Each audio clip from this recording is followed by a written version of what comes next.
ball back. Come on now.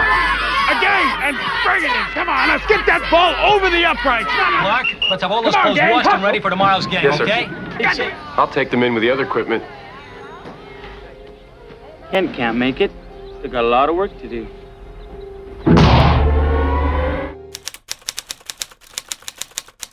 The movie kicks off with a kid flipping through a comic book about the Daily Planet, the most famous newspaper in Metropolis.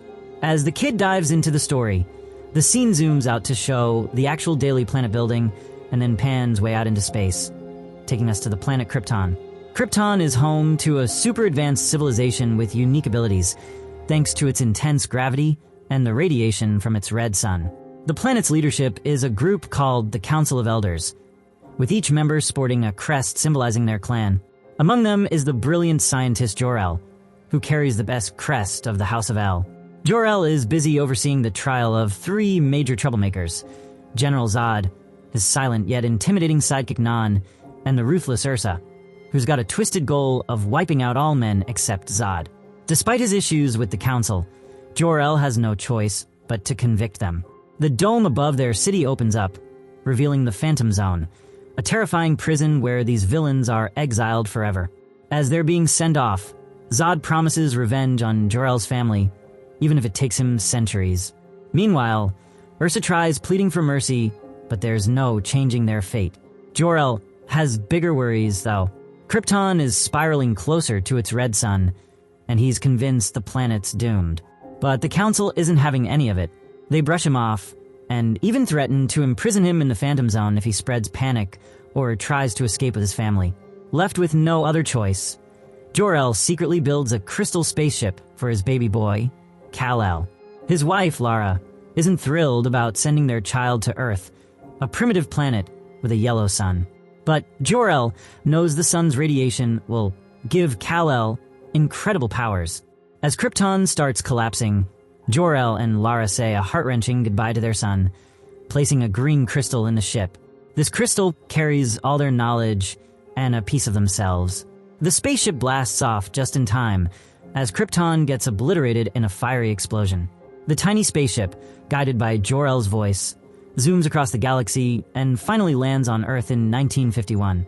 It crashes in a wheat field near Smallville, Kansas, where Jonathan and Martha Kent, a kind-hearted farming couple, stumble upon it.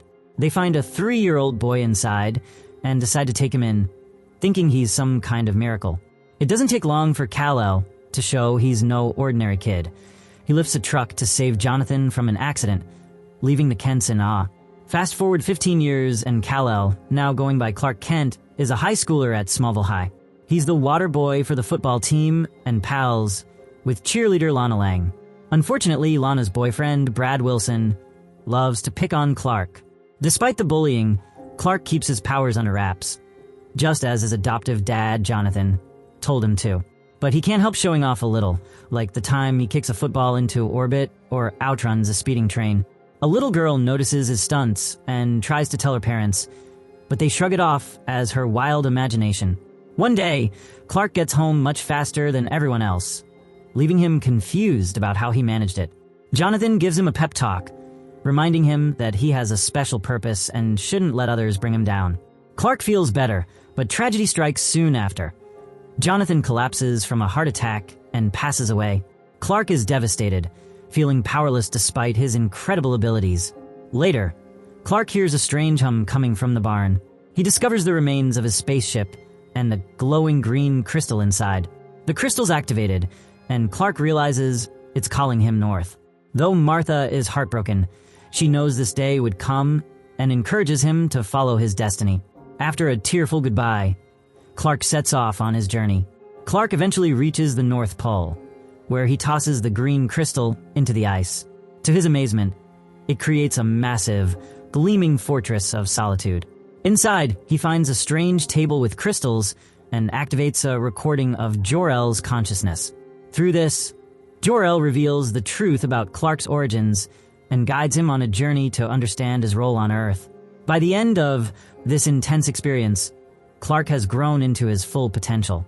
Now 30 years old, he emerges in his iconic red and blue suit, complete with a flowing cape, ready to become Earth's protector. Meanwhile, in Metropolis, the bustling Daily Planet newsroom is in full swing. Photographer Jimmy Olsen snaps pictures, while ace reporter Lois Lane, known for her terrible spelling, is introduced to the paper's newest recruit, Clark Kent. Tall and awkward, Clark doesn't exactly make a great first impression on Lois. Later, when a mugger holds them up in an alley, Clark pretends to faint. In reality, he secretly catches the bullet meant for Lois, scaring off the thug. Later, he surprises Lois by casually listing everything in her purse. As Lois and Clark grab a cab, the story shifts to a heavyset man named Otis, munching on snacks and carrying a copy of the Daily Planet. Unbeknownst to him, two undercover cops, Harry and Armis, are tailing him. Otis works for Lex Luthor, a criminal mastermind, and the cops are determined to track him down. The chase leads them to Grand Central Station, where Harry follows Otis to a secret subway entrance.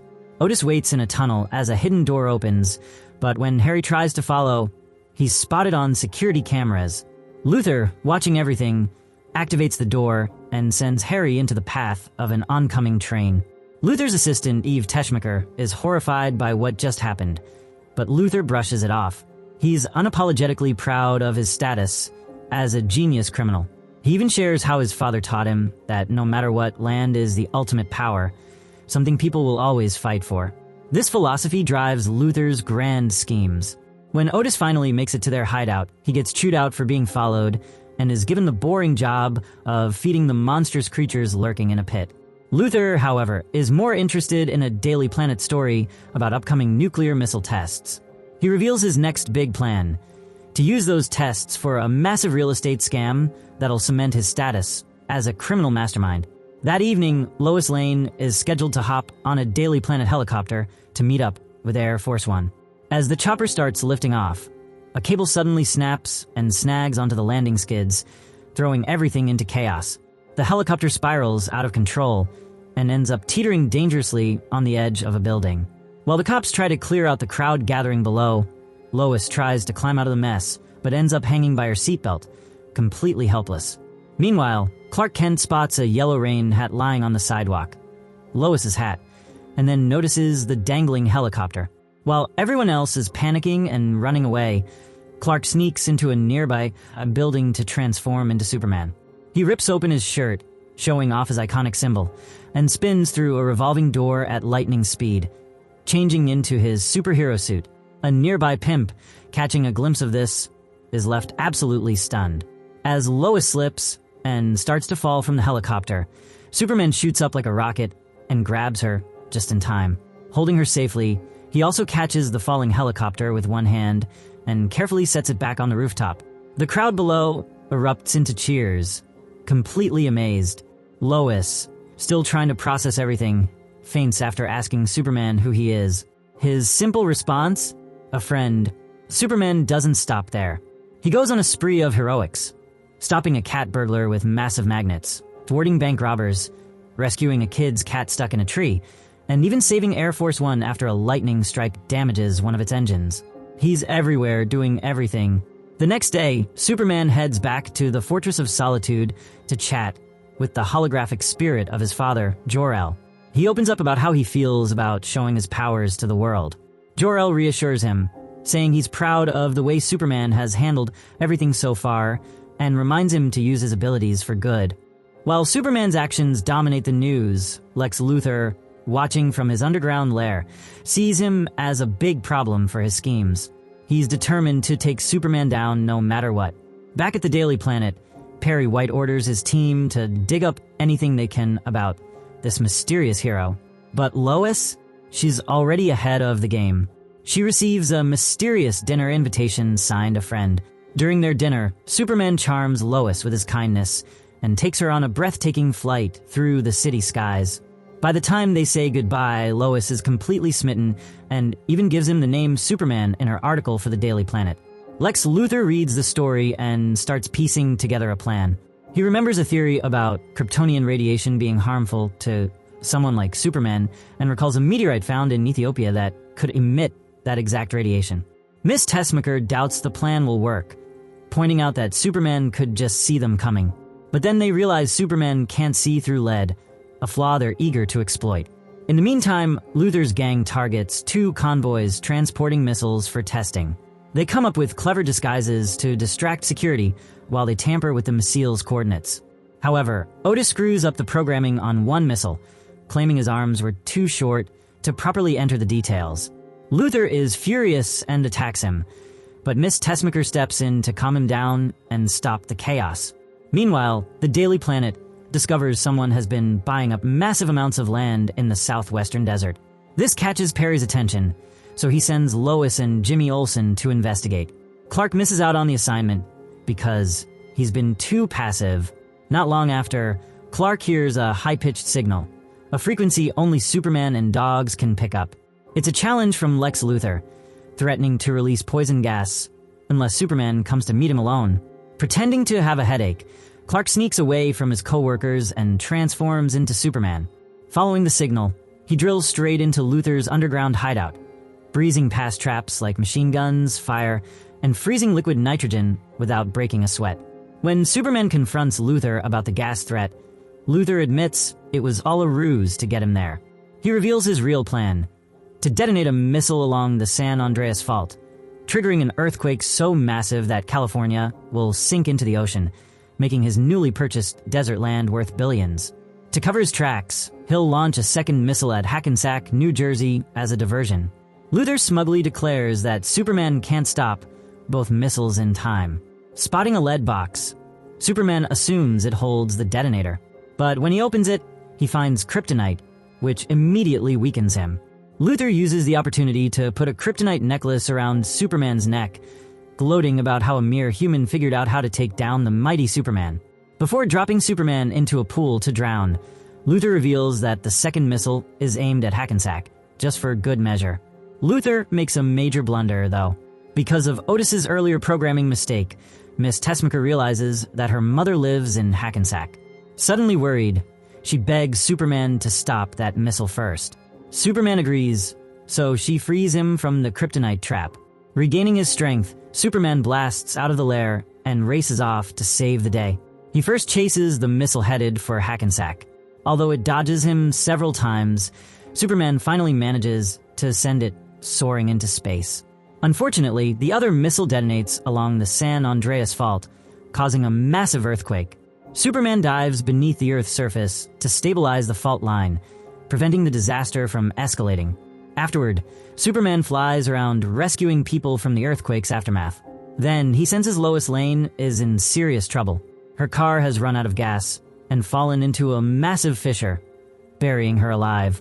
Superman arrives and pulls the car out, but Lois is already dead, having suffocated under the debris. Overwhelmed with grief, Superman kisses her goodbye and lets out an anguished scream. Remembering his father's warning not to interfere with human history, Superman struggles with the choice before him. But recalling how helpless he felt when Jonathan Kent died, he decides he can't lose Lois too. Flying faster than ever, Superman orbits the Earth at incredible speed, reversing its rotation and effectively turning back time. He stops just in time to save Lois before her car gets buried. Back at Luthor's hideout, Luthor and Otis are planning to punish Miss Tessmacher by throwing her into a pit of dangerous creatures. Superman, however, shows up to stop them. He assures Miss Tessmacher that her mother would be proud of her. Finally, Superman delivers Luthor and Otis to a maximum security prison.